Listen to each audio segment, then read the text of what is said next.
Okay guys, so this will be take two. Unfortunately, stupid me, I forgot to hit record. I hit pause instead. So you didn't really miss much. I just put this back end together, which is like literally 4 screws. So wasn't much to be missed there. Make sure you guys can actually see what the fuck's going on here. Yeah, okay, we're good. There we go. All right. Yeah, so that was slightly irritating, but yeah. So just a quick little recap. Obviously, you can tell the 2 engine mounts are in, which is 4 screws. I'm sure most of you people know what putting screws in looks like, so you didn't really miss a whole lot. But we're gonna put the front end back on here, and like that. So it's probably about maybe 10 minutes of me just sitting here talking to myself like an idiot. So that's like totally friggin' rad. I'm gonna give this stuff just a little bit of a hose down with some brake parts cleaner really quick. Again, everyone that keeps asking about brake parts cleaner, it's non-chlorinated. That's the only difference, is chlorinated stuff is really hard on plastic, so I don't use it. Plus, it's really bad for you too if you end up burning it or setting it on fire or something like that. It creates, what do we call this, a phosgene gas or whatever, and it'll freaking make your lungs stop working and cause you all sorts of grief. What the fuck was I looking for? Oh, yeah, 2 of those things. And then 2 of those. Okay. So we're going to stick together all this junk right here. It's all pretty easy, straightforward stuff. Doesn't take very long.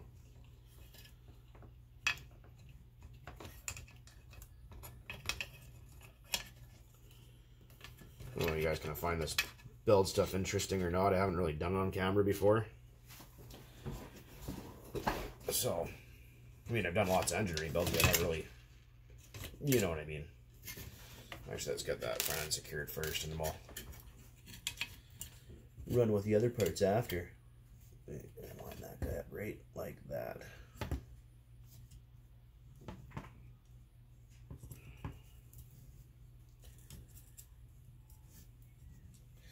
Some of the plastics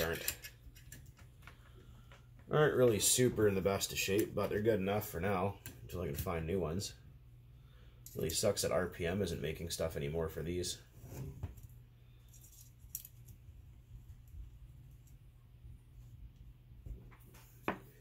The RPM plastics were friggin' awesome.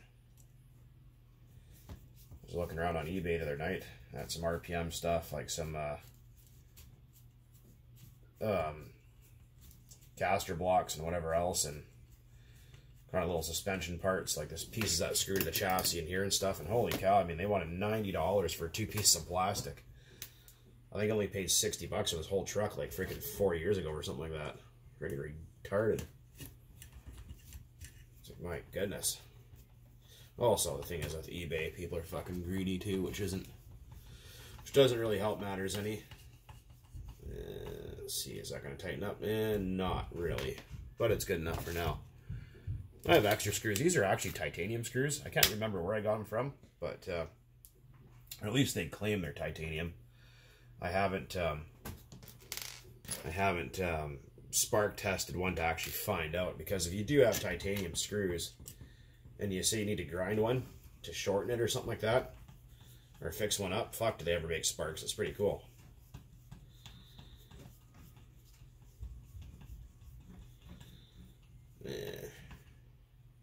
Oh, we're good. That one tightened up. People will say you can put a little bit of Loctite on the screws, like just like a couple of dabs of blue, and that'll kind of help it, but it doesn't really work in plastic. I've heard people say put nail polish on them. That kind of helps to get them to seat in again, but you know, if you can nut and bolt them, that's better with like a nylock. But I don't have any, nor do I have space to get in there, so we're not doing that. Someone said, oh yeah, just put a dab of super glue on your screws if your plastic is in bad shape. I thought, you know, I've heard a lot of dumb things. That's pretty stupid. Considering we know what's going to happen, if you put a little bit of cyanoacrylate on there, you're not going to be able to get the damn thing apart again. So that's an intelligent thing to tell people that don't know any better yet.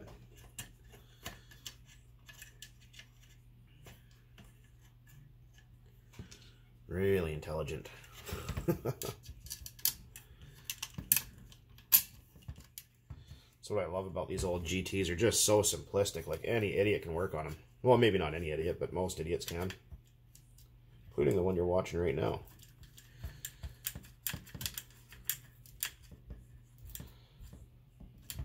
Alright. Yeah, they sure shit don't build stuff like they used to. I wish they still did.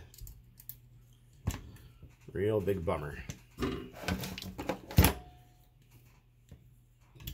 Just using a pair of pliers just to hold that nut because I don't have the right size socket here, so excuse me for that. So if you don't like it, then don't watch. These nuts are already old and rounded anyway, so it's not like sockets really fit them that well to begin with. There's one. And then that one right there.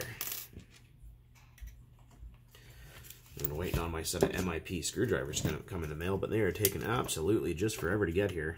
I did order them from the Netherlands, of all places. That's where Nitro Mike, if you guys watch him. Hey, Nitro Mike. Well, he's over there in the Netherlands. They were a really good price, so I thought, okay, because they wanted almost $100 Canadian, or $100 US for a set. I thought that's freaking outrageous. And sometimes other countries will have stuff for cheaper, and I think I got the whole set for 45 bucks versus 100. So that's not bad at all. Yeah, shit, come on. I'm also still waiting on another tripod to come in because the one that I ordered, or the two that I've ordered, oh, for fuck's sakes, haven't showed up yet.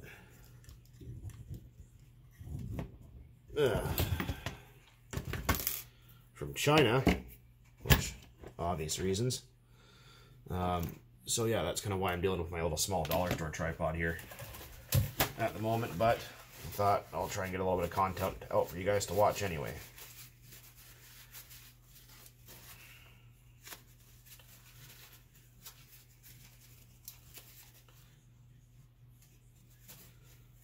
This is pretty old servo. It still actually works pretty good. Futaba stuff.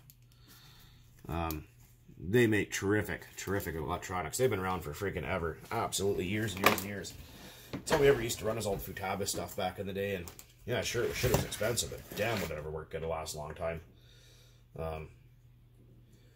However, I will say that I don't care how good it says it is on the box. I always replace throttle servos when they do get old because I'd rather not have a runaway because those are expensive and dangerous. And my glue's starting to melt on there. I think it goes that way, doesn't it not? I can't remember. It's been a while since I've had this truck apart. It's only been a week, but still. Nah, it goes this way. Is that correct? Yeah, that's correct. Yeah, it is. Start second guessing yourself once in a while when you have shit apart for too long. Kind of why I like to try to bang out projects as fast as I can. Just, you know, get it apart, order the parts, get it done as fast as possible before I start forgetting what the hell happened or where it went or why it was apart to begin with. Got a huge pile of screws over here to sort through. Yeah, that's what we're looking for. I think these might be too short. I think I have a couple of longer ones.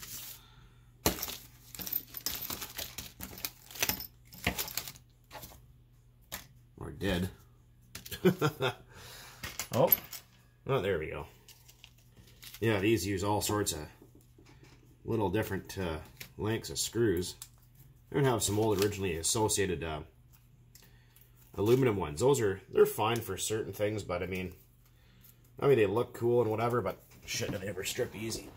That's the last thing you want is trying to remove the strip screws. Big pain in the ass, but there's an easy method for that. You just take yourself your little rotary tool or Dremel or whatever you got, and just put a slit in them and use a flat screwdriver to remove them. That's usually what I do, and it always seems to work. But because these things were raced back in the day, and Associated was like, well, we want the lightest truck possible, and they did all that kind of stuff. I mean, for shelf queens, fine, but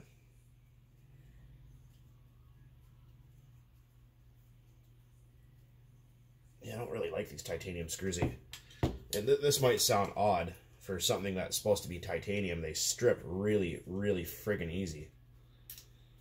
Like, really easy.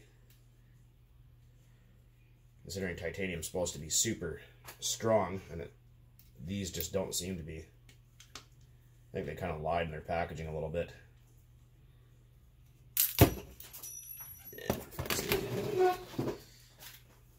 That's why I hate these kind of Allen keys, because you can't hold on to them, especially when your fingertips don't work properly, like mine don't. Yeah, these things aren't really cut or machined very well, so I guess I'll know that for next time, not to buy these again. Yeah, this little Allen key right here strips titanium screws, believe it or not. Pretty retarded. Okay, servo's in. Good. Okay, what to do next? We can throw in... let's see. I'll probably finish screwing that transmission down, actually. I think we need one more of those big screws and a bunch of little ones. Okay.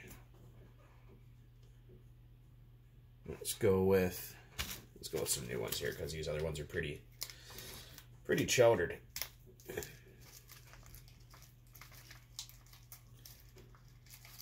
And it really sucks, like I was mentioning before, that the parts are getting difficult for these things and expensive.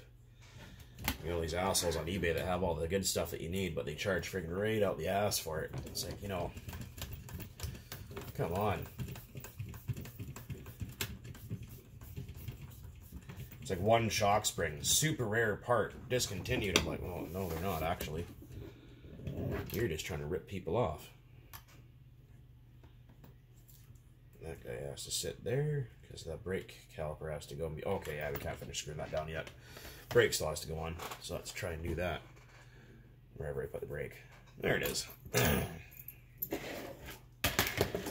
See, brake. We need brake disc.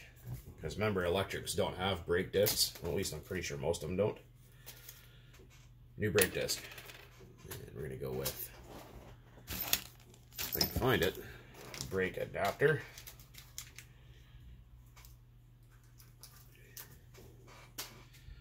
This guy right here.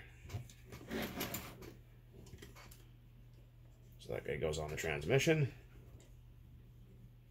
And then I need this guy here, which is half the slipper clutch. The brake disc goes on this guy first, I think. It's been a while, like I said.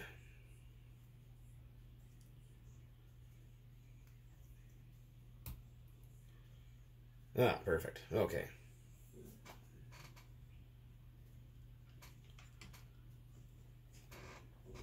I think if enough people probably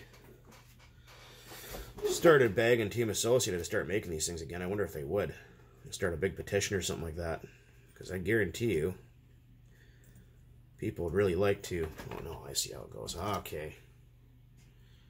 People would really like to have the old gas truck class back again, because it was so much fun. Because everything's all 1/8 now. There's no 1/10 scale shit anymore, which really sucks. So you're going to line up this nut with that little kind of groove right there, and then tap it together,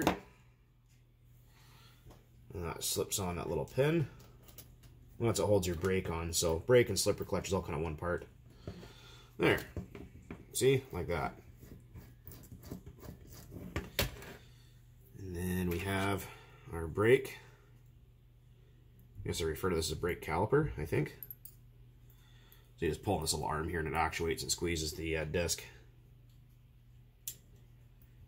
Let's see if we can just wiggle that guy in there. Hopefully I don't run out of camera space. Might be a two-part video.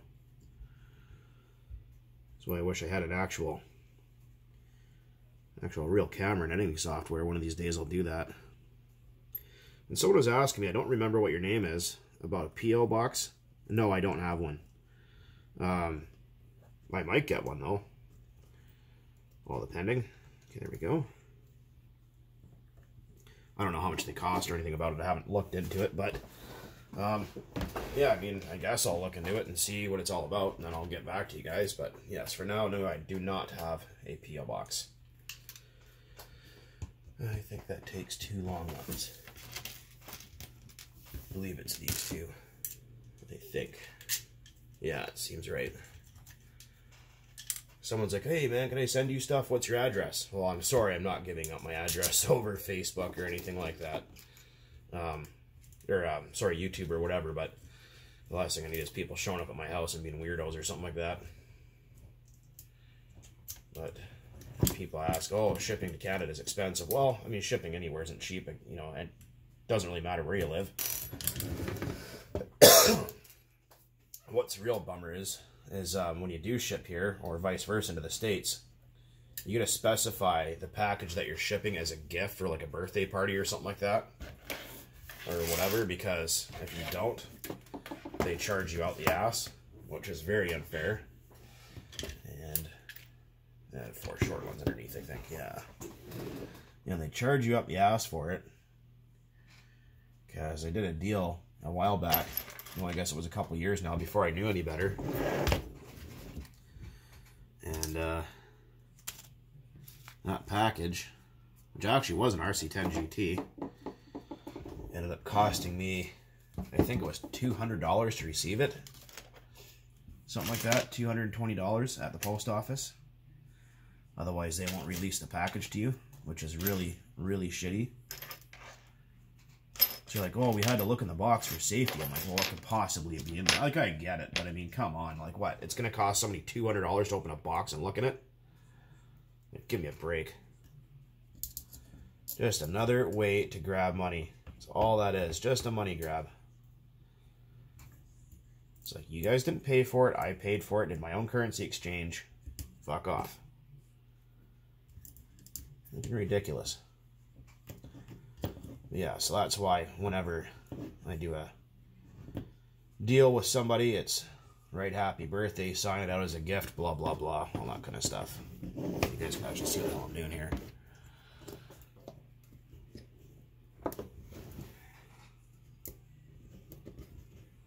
I'll pause for a minute and just drive a few more screws. Okay, so that was just a little bit too tedious to try to film, especially with tiny little Allen keys, and watching you try to fumble with it for 10 minutes is just, you know, it's irritating. So there we go. I mean, it's just kind of sitting there for now until I get the rest of the parts, but just so you guys can kind of see what it's going to look like most of the way there.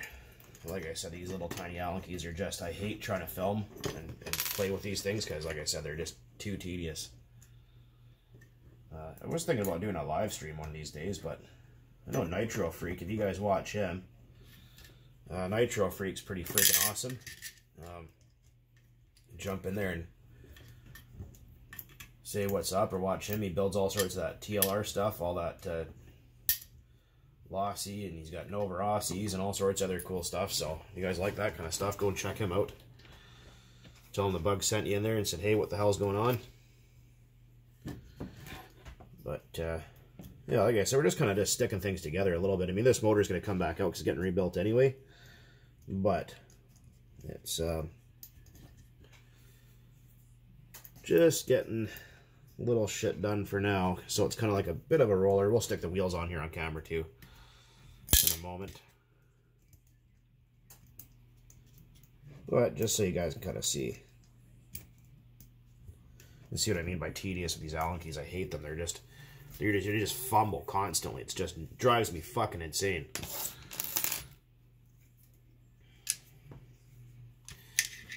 And I mean, I do have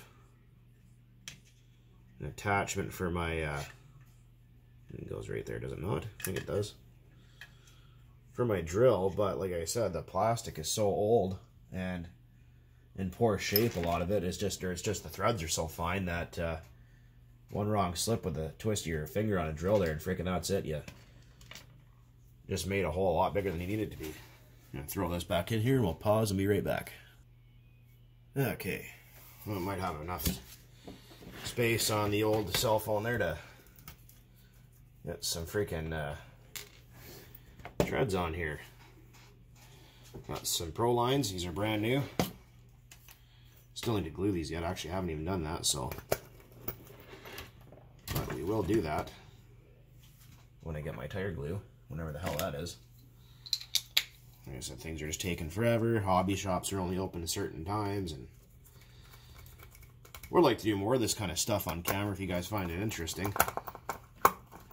Like I said, it just takes forever. I just need to get some better tools and camera gear, and then I can accommodate that just for you guys.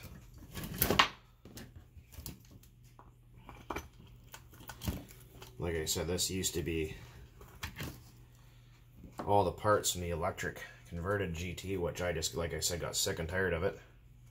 And those of you guys asking about the Savage, yeah, I'm probably going to get rid of that here pretty quick.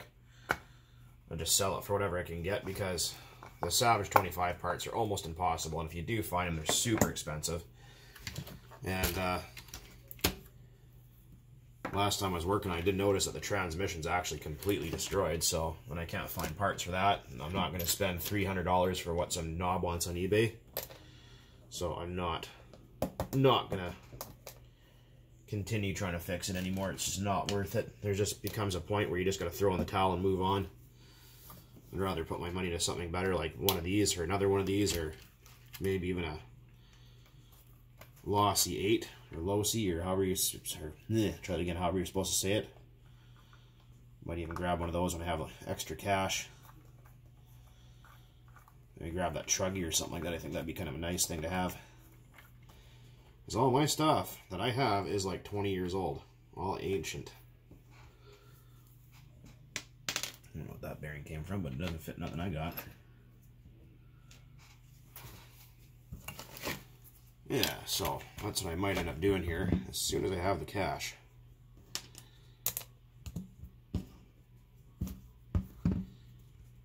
Freaking, I was cruising around on eBay there the other night. And these are the clutches that they come with, these little springless clutches. They're kind of annoying. I don't really like them very much. But they work to get you going. I did find the MIP 4-in-1 clutch. I did bid on it, and I didn't win. It's kind of a good thing, because when I went to go back and look at how much they wanted for it, someone actually paid $160 US for one of those MIP 4-in-1 clutch sets for an rc10gt. I just about freaking died when I saw that. I thought, holy cow, the guy must be freaking seriously desperate. That is just a little bit rich for me. I offered 50, I think, which is still pretty bloody expensive, but oh yeah, that ball cup split. That's why it doesn't go back on there. Forgot about that. Oh well. Okay. Well, it's starting to look like a truck again. That's pretty good. And I gotta find a piece of tubing for the exhaust there. I'll see if I can dig something up, and maybe I'll throw a throttle servo on too. So with these exhausts, people go, oh, there's no hose barb on there, or nipple. And so people often think the pipe is no good, or a lot of the associated pipes are like that. You basically just grab yourself kind of the fatter fuel line, cut it on an angle, and shove it in there. Just like that. That's it. As long as you can pass air through it, you're good. And with these also, because this fiberglass is really rough on the aluminum, as you can see, it's pretty abrasive towards it. You take a piece that's kind of fatter fuel line like that, you cut off however much you think you're going to need, and you put a slit down it with a razor blade, and then you stick it on the end to make a grommet. Keep your pipe from rattling around in there. It drives you nuts too when you're listening to it, when you're bouncing around in the rocks and stuff.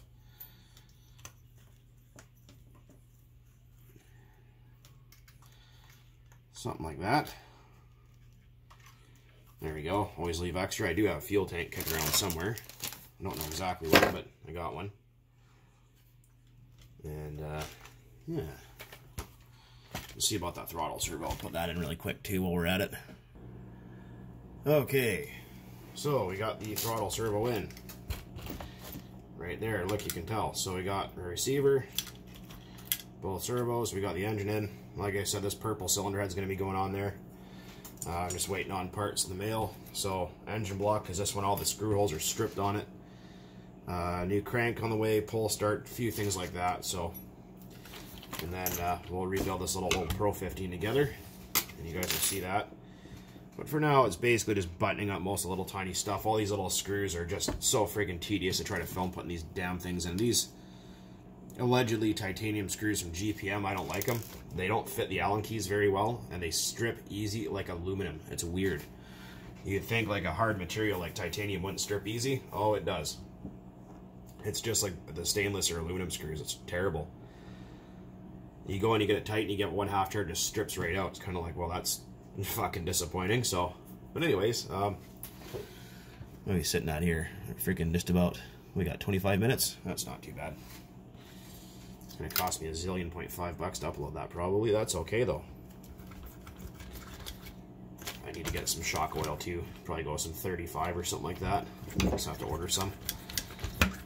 And these things are a little bit springing. But it's not too bad so far. On the front end, like some of the parts, just all the plastic, just old and worn out, right? So everything's really floppy and janky, but I'm sure if I can source some new plastics, that would fix a lot. Like all these little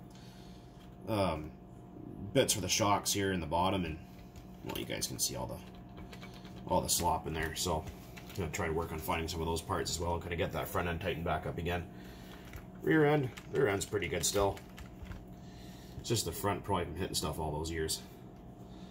And I'm also gonna go with a GPM front bumper, just like that purple one on my other GT, wherever it is. I'll see if I can dig that out and show you. Okay, so let's just trade spots here for a moment. So you can see what I've done here with this one. This is a blue tub. These are freaking rare as hell. You can see the front end is, it's not too bad. I mean, it's a lot tighter than the other one is. It still needs a little bit of work and help in there though. It's got the RPM A-arms and whatever, but this guy right here, this GPM bumper, I'm going to grab one of those. And it should be pretty good. And you guys will see this thing run. The only thing that's wrong with it is the receiver stopped working for some reason, so I just got to pick up one of those, or a couple bucks each. And yeah, this thing should really scream. I mean, last time I had it out, 2 years ago with this SH18 in there, the thing freaking eats, man. It goes pretty fast.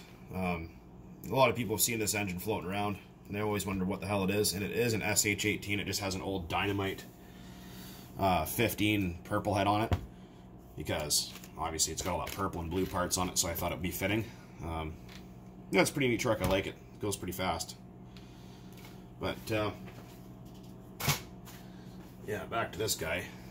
So, like I said, it's just got to grab just a few things for it, and things like that. I do have, where the hell is it? There it is.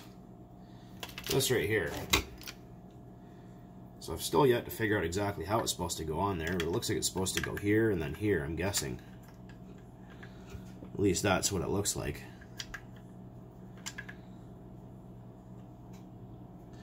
Maybe that's supposed to go on top of there?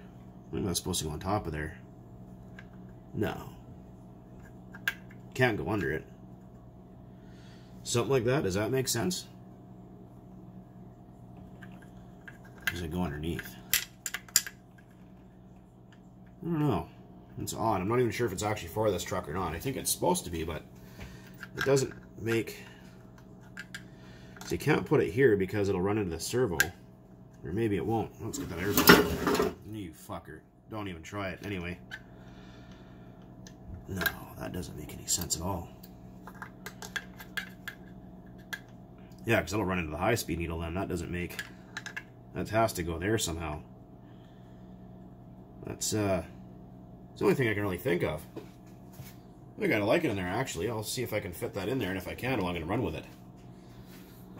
And go with it. Anyways, this is getting on long enough. I'm sure you guys are probably bored to tears freaking watching me yakking away, freaking working on this piece of junk. But anyways, I'm going to sign off for now, because it is freaking beer time.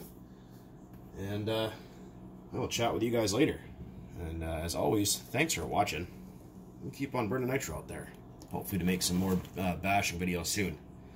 The weather's clearing up. Keep your fingers crossed. Anyways, guys, hopefully everyone out there in Texas is okay. You guys are freaking awesome. Keep on keeping on. Later.